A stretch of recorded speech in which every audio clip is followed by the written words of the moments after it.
3 minggu lepas pindah, masih berusaha bersihkan formaldehyde.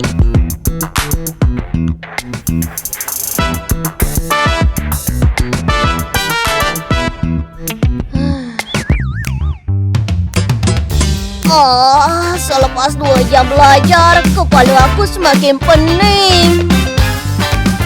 Berhari-hari tutup tekak sebab panas. Bangun pagi saya memang perlukan udara segar.